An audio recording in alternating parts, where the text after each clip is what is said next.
They said he was finished. After all the whispers, the scandals, the silence, the heartbreak, Christopher Taylor is back. But not in the way anyone expected.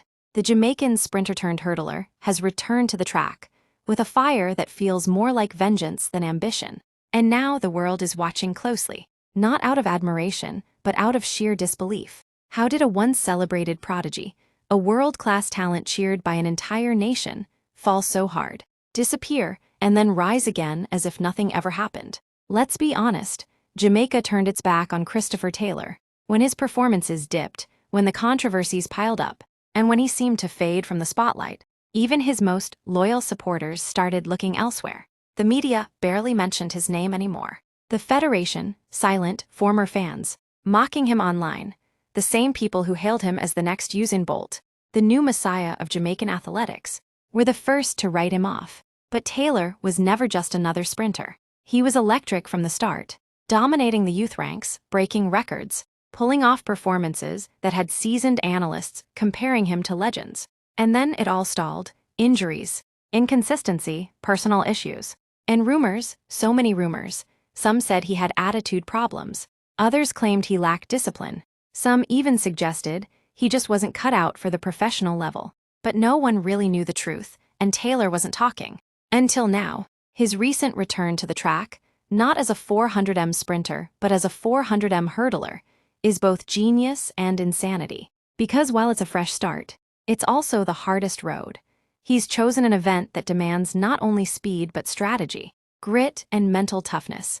And let's not forget, Jamaica is not known for producing top-tier male hurdlers. This is uncharted territory. It's bold, it's risky, it's controversial.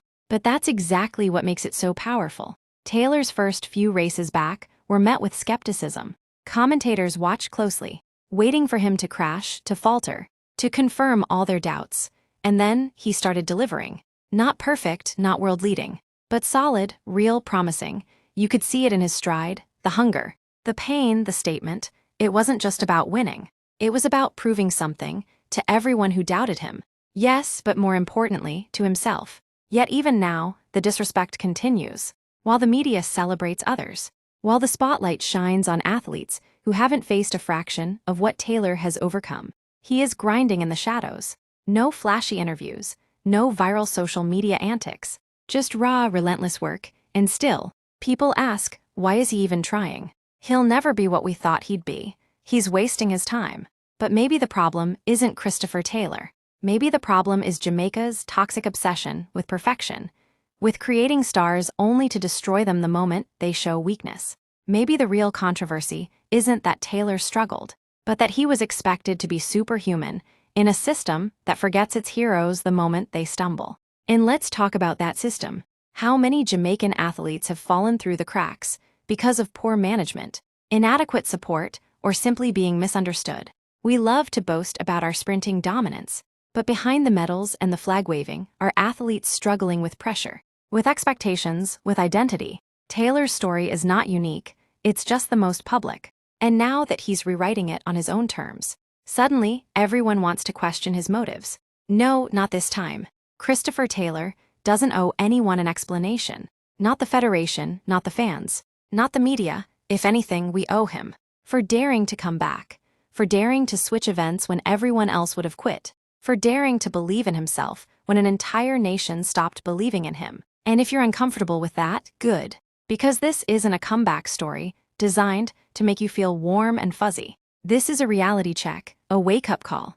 The return of Christopher Taylor is not just about medals or records. It's about redemption.